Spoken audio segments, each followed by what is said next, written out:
நீங்கள் பார்த்துக் கொண்டிருப்பது உங்கள் விஜய்.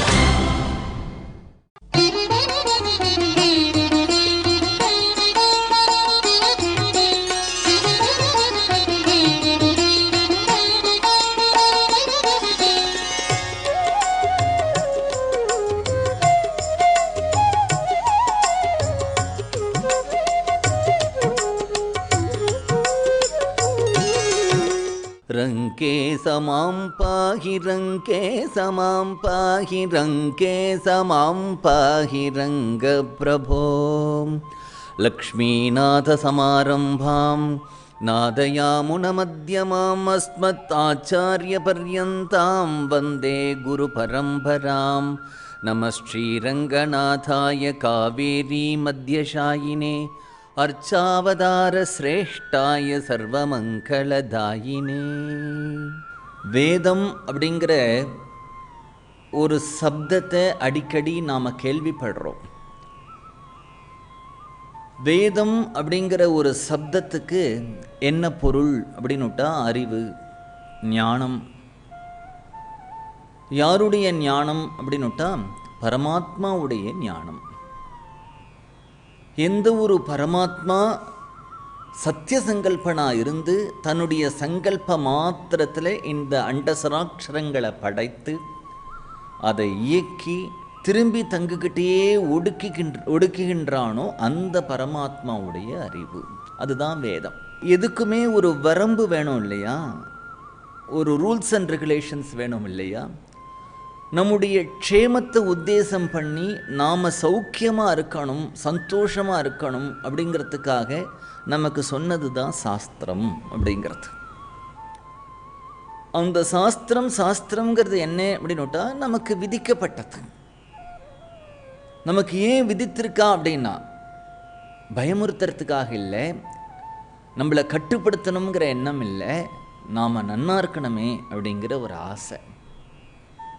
தர்மம் அப்படிங்கிற சொல்லுக்கு என்ன அர்த்தம்னா ஸ்வபாவம். பூமி இருக்கு இல்லையா, பூமியில் என்ன மலமூத்திராதி விசர்ஜனம் பண்ணினாலும், வெடி வச்சாலும், பூமியை பேத்தாலும், கடப்பாரை வச்சு நோண்டினாலும் பூமி பொறுமையாக இருக்கு இல்லையா, அதுதான் பூமியினுடைய ஒரு தர்மம்.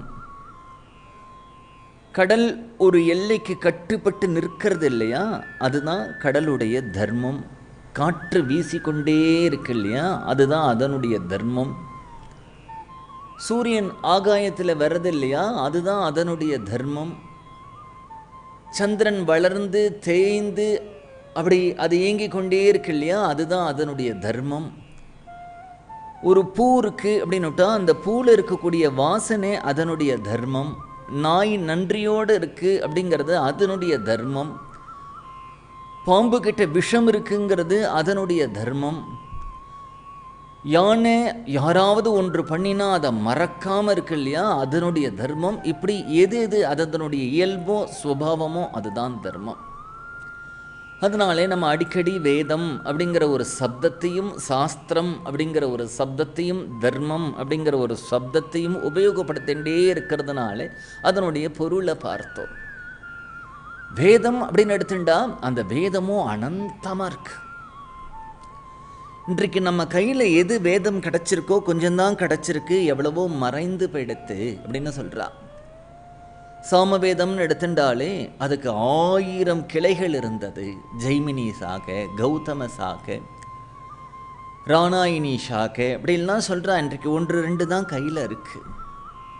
அது மாதிரி யஜுர்வேதத்திலையும் எவ்வளவோ வேதங்கள் காணாத போயிடுத்து, ரிக்வேதத்திலையும் எவ்வளவோ சாகைகள் காணாத போயிடுத்து, எவ்வளவோ குறைச்சலாக கையில் இருக்குது. இந்த வேதத்தையே ஒருத்தரால் பூர்ணமாக படித்தாலும் கூட படிக்க முடியாததாக இருக்குது. ஒரு கால் எப்படியாவது ஒரு வேதத்தை படித்து விட்டாலும் கூட அதனுடைய பொருள் வேத பாஷ்யம், அந்த பாஷ்யத்தையும் படித்து அதனுடைய அர்த்தத்தையும் மனசில் வாங்கிக்கிறது அப்படிங்கிறது ரொம்ப கஷ்டம். ஒரு வேதத்தினோடது. அப்புறம் 4 வேதங்கள், 4 வேதத்தையும் படித்து 4 வேதத்தினுடைய பாஷ்யம், 6 அங்கங்கள், ஷத்தர்ஷனம், அப்படிலாம் படித்து கொண்டே போனால் படிக்கிறதுக்கே ஆயுள் போராது. என்ன பண்ணுறது அப்படின்னா வேதம் அப்படிங்கிறது சாட்சாத்து பகவானுடைய முகத்திலிருந்து வந்திருக்கு இல்லையா? அதை என்ன பண்ணினார்னா, ஒரு பசு தான் நம்முடைய மதத்தில் கோ அப்படிங்கிறது தெய்வத்துக்கு சமானமானது. அந்த கோவனுடைய சரீரத்திலேயே சர்வதேவர்களும் இருக்கா அப்படின்னு சொல்கிறோம் இல்லையா? சர்வதேவதைகளும் இருக்கா, அதுதான் கோ பூஜை பண்ணுறோம் நம்ம. அது மாதிரி அந்த பரமாத்மா கிட்டேந்து அமிர்தமான வேதம்ங்கிற சாஸ்திரம் பசுக்கிட்டேந்து க்ஷீரம் பால் வரா மாதிரி வந்தது. அந்த பாலை நம்ம அடுப்பில் வச்சு காய்ச்சாமல் ரொம்ப நாள் வச்சுட்டு இருந்தோமானால் அந்த பால் கெட்டு போயிடும். அதை காய்ச்சினாலும் கெட்டு போயிடும். அது ஜாக்கிரதையாக இருக்கணும் அப்படிங்கிறதுக்காக அதில் தயிரை கொஞ்சோண்டு விட்டால் அது ஒரு குத்தி தயிராயிடுது. அது மாதிரி வேதம் வந்தது. அந்த வேதத்தை நம்ம காப்பாற்றணும் அப்படிங்கிறதா பல பேர்கிட்ட போய் வேத பாஷ்யங்கள் சாஸ்திரம் அந்த அமிர்தமான க்ஷீரம் இருக்கே அது தயிர் மாதிரி ஆயிடுது. தயிர் மாரி ஆனதுனால என்ன ஆகும்னா, தயிர் ரொம்ப நிறையா சாப்பிட்டா தயிருக்கு தமஸ் உண்டு, மதம் பிடிச்ச போயிடும், அப்படியே தூக்கம் வரும். அது மாதிரி சாஸ்திரத்தையும் அத்வைதிகளுடைய பட்சத்தை எடுத்து படித்து பார்த்தா அது சரிங்கிற மாதிரி இருக்கும். விசிஷ்டாத்வைதிகள் சொல்கிறத பார்த்தா அது சரிங்கிற மாதிரி இருக்கும். அப்புறம் துவைத்தம் சொல்கிறத பார்த்தா அவர்கள் பேசுகிறது சரிங்கிற மாதிரி இருக்கும். லோகாயுதர்கள் பேசுகிறத எடுத்து பார்த்தா அது சரிங்கிற மாதிரி இருக்கும். நாஸ்திகவாதத்தை எடுத்து பார்த்தா அது சரிங்கிற மாதிரி இருக்கும். பௌத்தவாதத்தை எடுத்து பார்த்தா அது சரிங்கிற மாதிரி இருக்கும். ஜெயினவாதத்தை எடுத்து பார்த்தா அது சரிங்கிற மாதிரி இருக்கும். நிரீஸ்வரவாதத்தை எடுத்து பார்த்தா அது சரிங்கிற மாதிரி இருக்கும். இப்படி சாஸ்திர எல்லாமே எதை படிச்சு பார்த்தாலும் சரிங்கிற மாதிரி இருக்கும். அப்ப என்ன பண்ணணும் அப்படின்னு விட்டாக்கு, அந்த தயிரை ஒரு நல்ல சம்ஸ்காரம் அப்படிங்கிற ஒரு சட்டி பானையில் போட்டு அறிவுங்கிற மத்தை கொண்டு திரும்பி திரும்பி அலசி அலசி அலசி அலசி விசாரணை பண்றேங்கிற கயரை வச்சுண்டு வேதவியாசருங்கிற மகர்ஷி கடைந்தார்.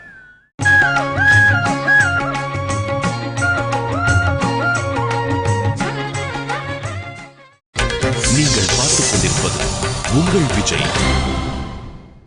அப்படியே கடைஞ்சி கடைஞ்சி கடைஞ்சி கடைஞ்சி தான் கொடுத்த வேதம், தான் கொடுத்த உபனிஷத்து, தான் கொடுத்த பிரம்மசூத்திரம், தான் கொடுத்த மகாபாரதம், தான் கொடுத்த பாகவதம், இதெல்லாம் அவர் லோகத்துக்கு அனுகிரகம் பண்ணியிருக்காரோ பகவத்கீதை உள்பட அவரே கடைந்தார். பாத்திரம் என்ன அப்படிங்கிறதுனா சம்ஸ்காரம், மத்துங்கிறது என்னன்னா அறிவு, கயருங்கிறது விசார புத்தி, திரும்பி திரும்பி திரும்பி திரும்பி அலசி பார்க்கறது, திரும்பி திரும்பி திரும்பி திரும்பி அலசி அந்த தயிரை அவர் கடைஞ்சின்றே இருந்தார் வேதவியாசர்.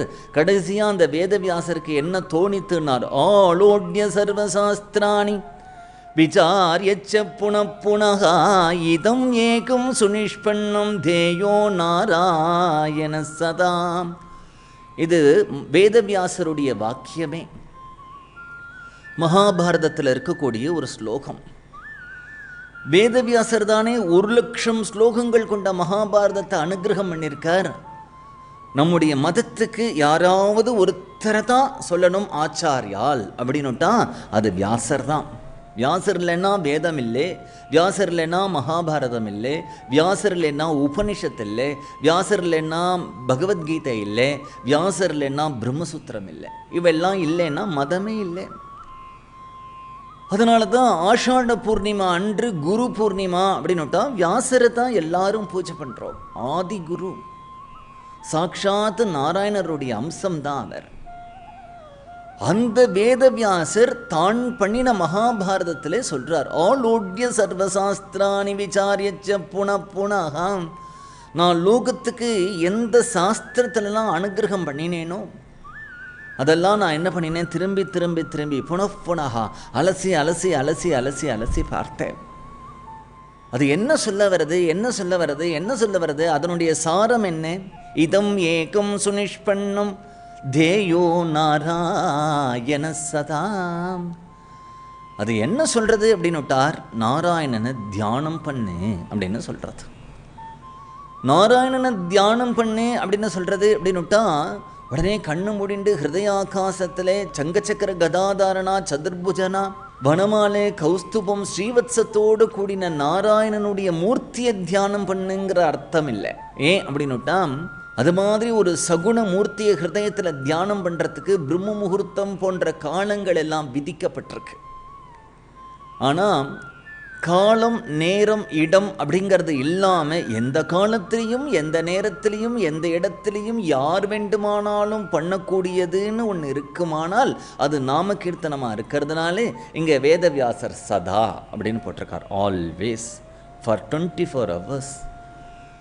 அப்போ 24 hours ஒருத்தரால் என்ன பண்ண முடியும் அப்படின்னுட்டா நாம கீர்த்தனம் தான் பண்ண முடியும். அதுதான் அனுமதிக்கப்பட்டது. அதனாலே நாம கீர்த்தனத்தினாலே நாராயணனை தியானம் பண்ணு அப்படிங்கிறது தான் வேதவியாசர் தான் கொடுத்த சாஸ்திரங்களே அலசி அலசி அலசி அலசி பார்த்து சொல்லிட்டார். அப்படி சொல்லும் பொழுது இங்கே ஆழ்வார் திருமாலையில் சொல்லிகிட்டே வந்தாரா, வேதம் 100 பிராயம் 100 மனிதர் தாம் புகுவரேலும் பாதியும் உறங்கி போகும் நின்றதில் 18 ஆண்டு பேதை பாலகணதாகும் பிணிபசி மூப்பு துன்பம் ஆதலால் பிறவி வேண்டேன் அரங்கமானகருளானே. இவர் சொல்றதெல்லாம் பெருமாள் கவனமாக கவனிச்சுட்டு இருக்கார். நிறுத்து, என்ன சொன்னேன்? ஆதலால் பிறவி வேண்டேன் அரங்கமானகருளானே. பெருமாள் ஆழ்வாரை பார்த்து கேட்கிறார், இதுக்கு முன்னாடி ஒரு பாட்டு பாடினே, அதை பாடு. பச்சை மாமலை போல் மேனி பவளவாய் கமல செங்கண் அச்சுதா அமரரேரே ஆயர்த்தம் கொழுந்தே எண்ணும் இச்சுவை தவிரையான் போய் இந்திரலோகமாலும் அச்சுவை பெரினும் வேண்டேன் அரங்கமானகருளானே. இப்போ பெருமாளுக்கே குழப்பமாயிடுது. என்ன சொல்ல? இச்சுவை தவிர யான் போய் இந்திர லோகமாலும் அச்சுவை பெரினும் வேண்டேன். இந்திர லோகம் அப்படின்னுட்டா மகேந்திரன், அப்படின்னா விஷ்ணு, வைகுண்டம். முதல் பாசுரத்தில் எனக்கு வைகுண்டம் வேண்டாம், இங்கிருந்துட்டே பச்சை மாமலை போல் மேனி பவளவாய் கமல செங்கண் அச்சுதாமரரேரே ஆயர்த்தம் கொழுந்தே அப்படின்னார். வைகுண்டம் வேண்டான்னார். இந்த பாசுரத்தில் என்ன வர? ஆதலால் பிறவி வேண்டேன் அரங்கமானகருளானே. பகவான் 2 வச்சிருக்கான். ஒன்று என்ன அப்படின்னுட்டா சிற்றின்பம், இன்னொன்று பேரின்பம். உலகத்தில் நாம் வாழ்ந்து கொண்டு எதெல்லாம் அனுபவிக்கிறோமோ அதெல்லாம் இன்பம் தான், ஆனால் சிற்றின்பம். ஏன் சிற்றின்பம்னார்? சின்னதாக இருக்கிற இன்பம் இல்லை, இந்த இன்பத்தோட அடியிலேயே ஒரு பயம் இருக்கு. என்ன அப்படின்னா, ஒரு விருந்து சாப்பிட்றதுக்கு போகிறோம், நல்ல பாயசம் போடுறா, எல்லாம் போடுறா, சாப்பிடும் பொழுதே இது சாப்பிடும்போது நாக்கு நன்னா இருக்குன்னு சொல்லும் பொழுதே மனசு பயப்படுறது. இது சாப்பிட்டா நமக்கு பிபி ஜாஸ்தி ஆகிடுமே, சுகர் ஜாஸ்தி ஆகிடுமே, டாக்டர்கிட்ட போகணுமே, அப்புறம் வியாதி வந்துடுமே, பயந்துட்டே தான் சாப்பிட்றோம். படகுல இவன் உல்லாசமாக அப்படியே பயணம் போகிறான், காற்று வீசுறது, அழகா நிலா வானத்தில் ஜிலு ஜிலு ஜிலுன்னு வர்றது, கொடிகள் ஆடுறது. திடும்னு என்ன ஆடுறதுன்னா படகு கவிழ போகிறது, பயம், இது கவிழ்ந்துடுமோங்கிற பயம். இப்படியே ஆகாய விமானத்தில் போயிட்டே இருக்கான், திடும்னு பிளேன் ஆடுறது. இவன் ரொம்ப ஒரு எக்ஸ்கர்ஷன் தான் போனான், சந்தோஷமாக இருக்கணும்னு. அந்த பிளேன் ஆடின உடனே பயம் வந்து எடுத்தோம் அவனுக்கு. நாம் அங்கே இருந்துட்டு இருக்கும்போது டிவியில் நியூஸ் பார்க்குறோம், அங்கே பூகம்பம் வந்து எடுத்து பயப்படுறோம். உலக வாழ்க்கையில் எதை நாம் அனுபவிக்கும் பொழுதும் அந்த அனுபவிக்கிற ஒரு இன்பத்துக்கு அடியில் எப்பொழுதுமே அந்த அனுபவத்தை ஒட்டி ஒரு பயம் இருந்துகிட்டே இருக்கு. பணம் நிறையா வீட்டில் வச்சுட்டு இருந்தா திருடன் வந்துடுவாரோன்னு பயம். எதில் சுகம் இருக்குது பார்த்தேலாம்? சாப்பிடும் பொழுதும் ஒரு பயம், பயணம் போனோமானால் பயம், தூங்கினோமானால் பயம், பொருள் இருந்தால் பயம், இல்லாட்டாலும் துன்பம்.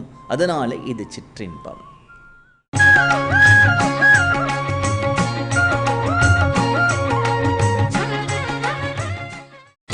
நீங்கள் பார்த்துக் கொண்டிருப்பது உங்கள் விஜய்.